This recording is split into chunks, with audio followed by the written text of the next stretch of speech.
This is David Jameson, President of the Aiken Chamber of Commerce, and I welcome you to this segment of Ask an Expert. Today we have a team of experts, and they're all talking about the Family First Coronavirus Response Act.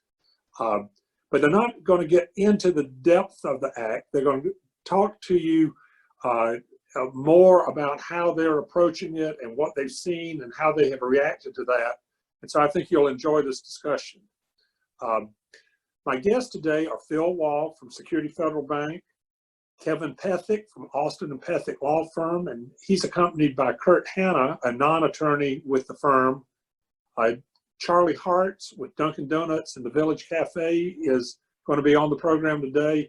And Nick Myers, the legal counsel for United States Senator Lindsey Graham, is on the line, and he's going to be a telephone icon for this part of the segment.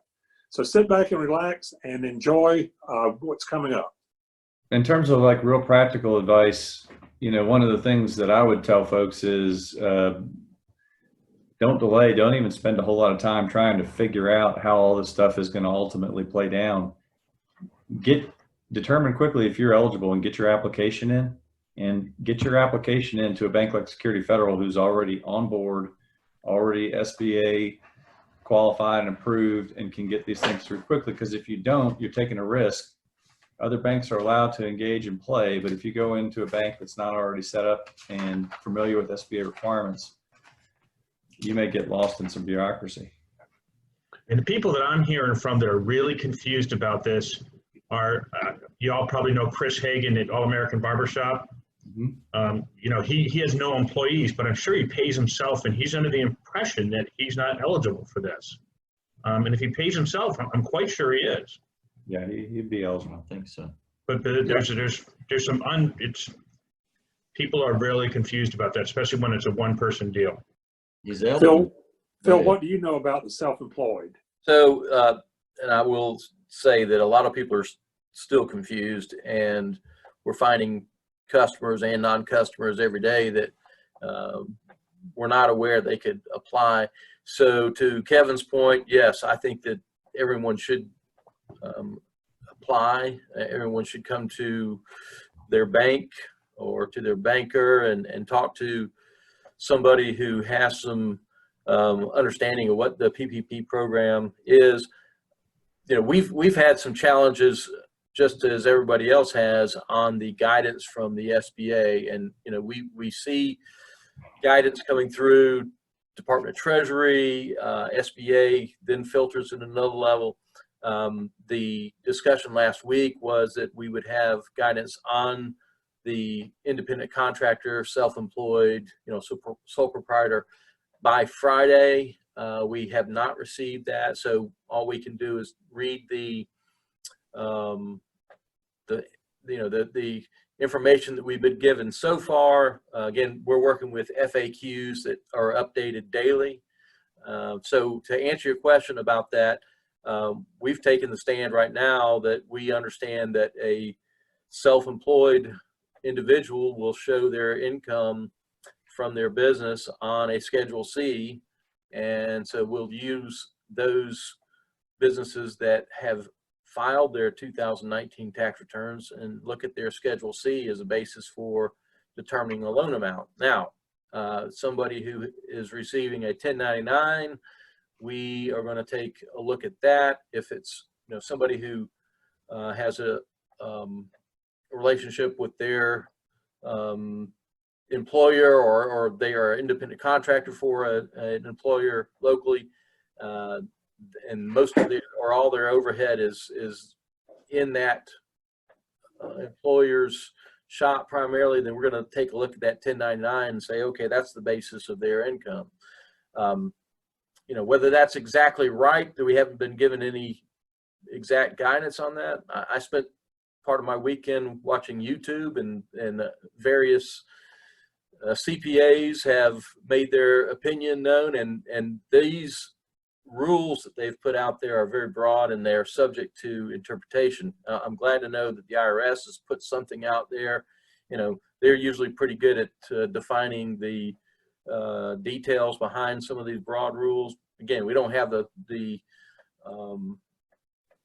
those at hand in most of these cases so far. We've received very little guidance. So, but we're going to do the best thing, and we're going to make the best decision we know to make according to the rules that we understand. So we've spent a lot of time this weekend really digging into that. So all I can say is bring your individual case to us, and we'll respond and make a good decision on your behalf. So I've got Nick Myers on the phone. He's the telephone icon that's showing up.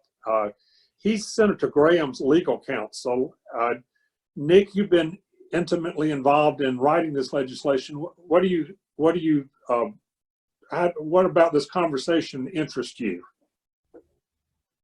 Well, I think this is really informative, because what we tried to do in Congress was give as many tools to everybody as possible. And I should say, too, that this was very much on an iterative process.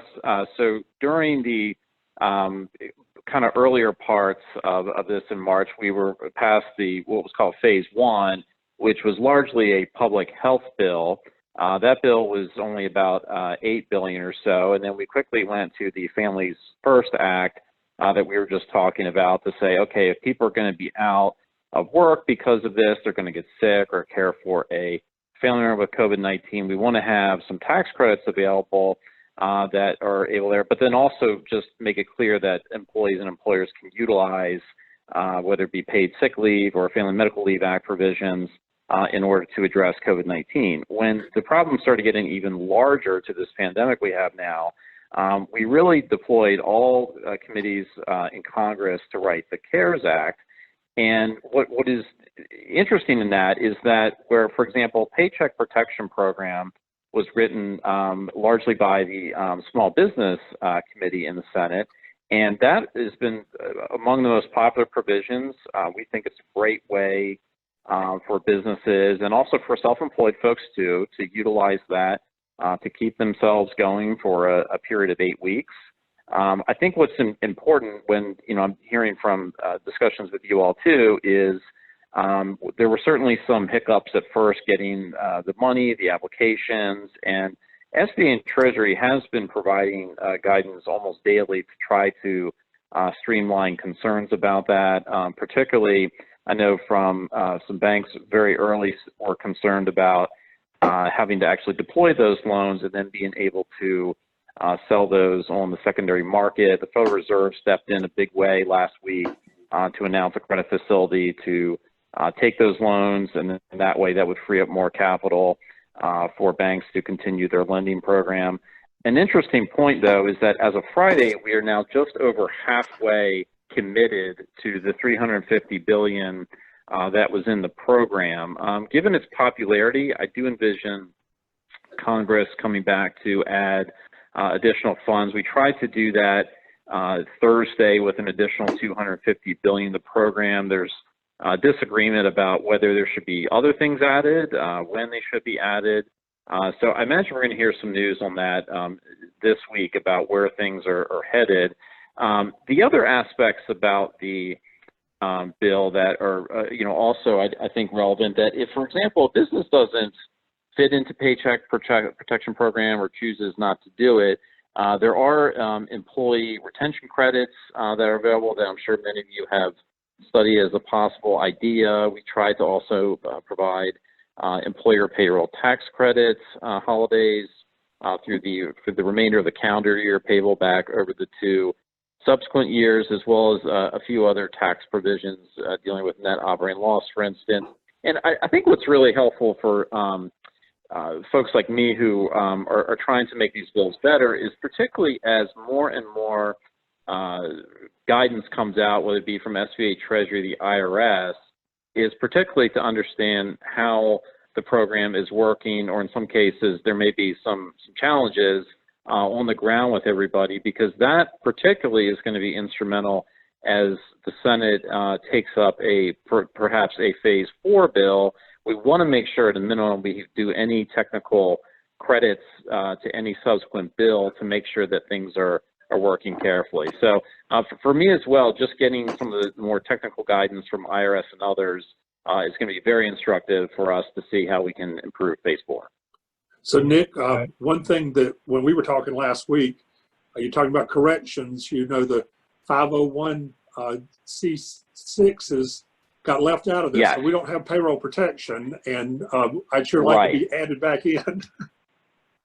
So Charlie. Absolutely. Centergram has made a commitment that 501c6s are absolutely something we're going to push for in phase 4. There are, you know, as we know, unfortunately, it's just C3, C19 veterans organizations and tribal organizations that qualify. And you're right, there's a lot of organizations out there that don't fit in those categories. And that's something that I think there's going to be some agreement on here in phase 4.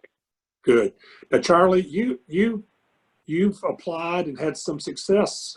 What's your story?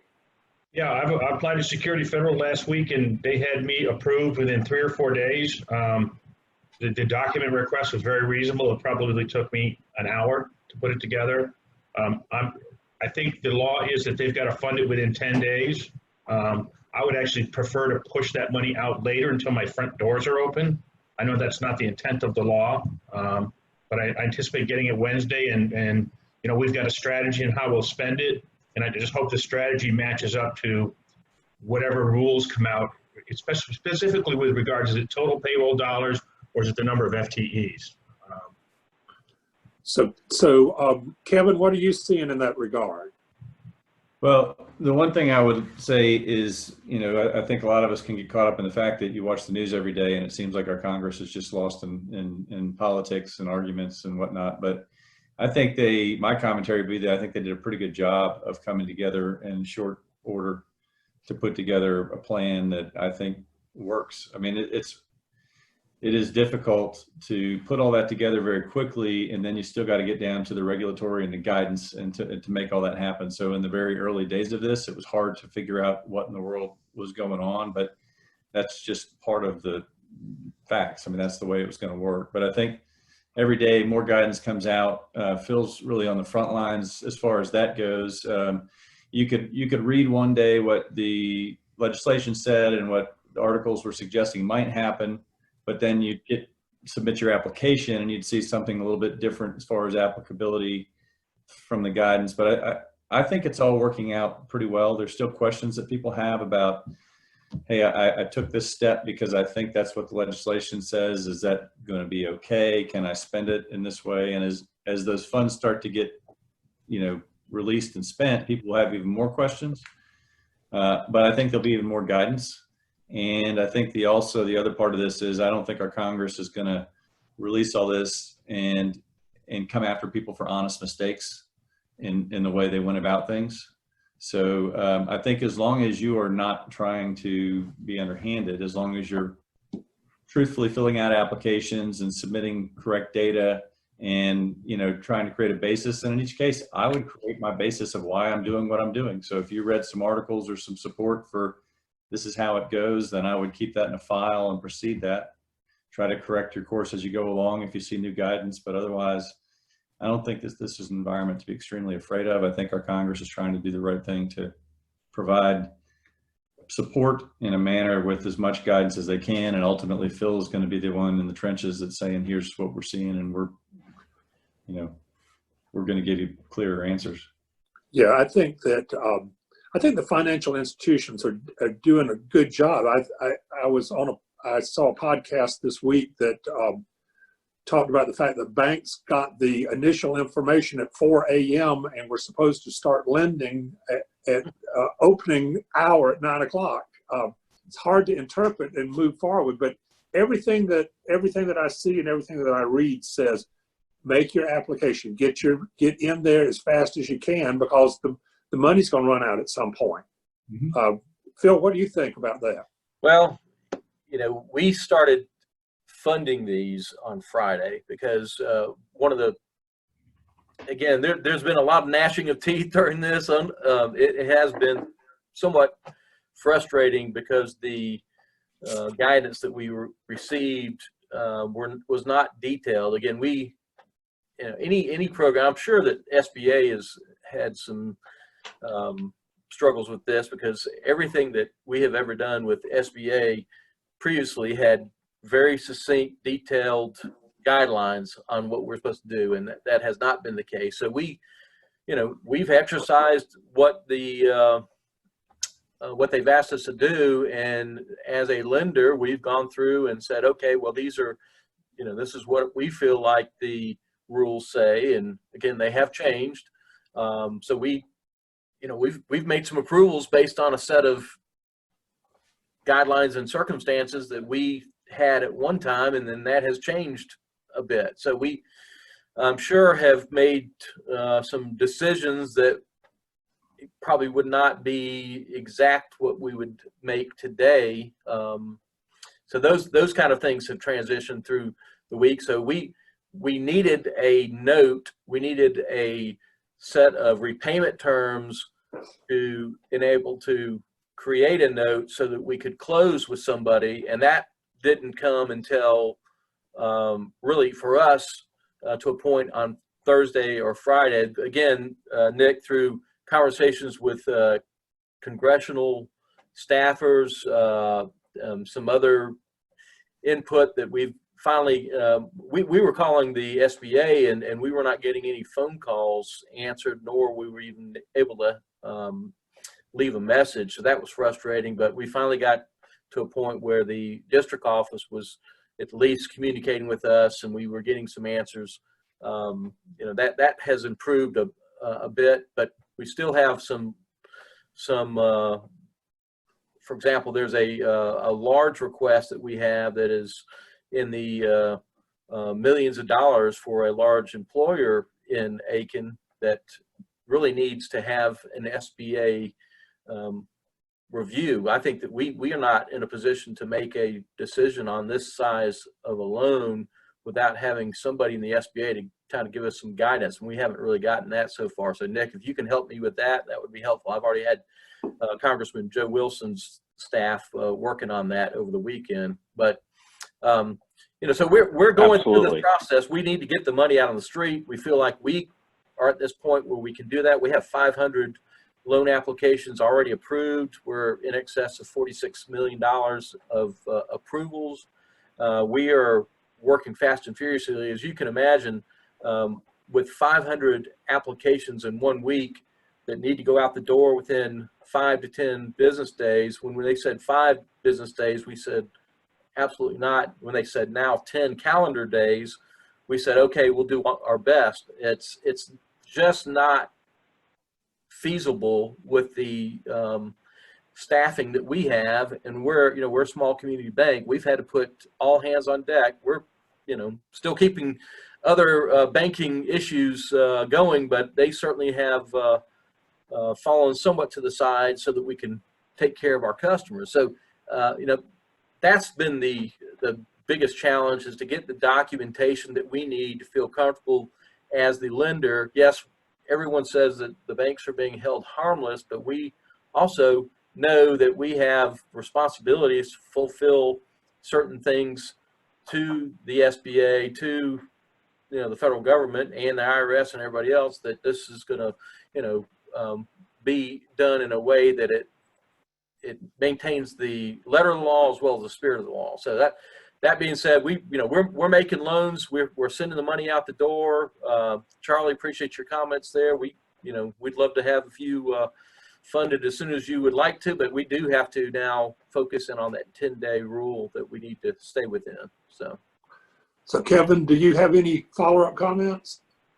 Yeah, I do. I mean, I would say that through this pandemic, I mean, there's a lot of people that deservedly are getting credit for being on the front lines to help our communities and our nation. And, obviously a lot of the healthcare workers that are there, but I would personally like to just thank Phil and, everybody at Security Federal Bank and all of our other, local banks and national banks that are on the front lines of making this happen, because they're saving lives, and there's also saving businesses and economies. And I don't think that there's really financially, I don't think that this is going to be a money maker for our banks. I mean, we're talking about very low interest rates. We're talking about, short term. I mean, it just doesn't, if it is, then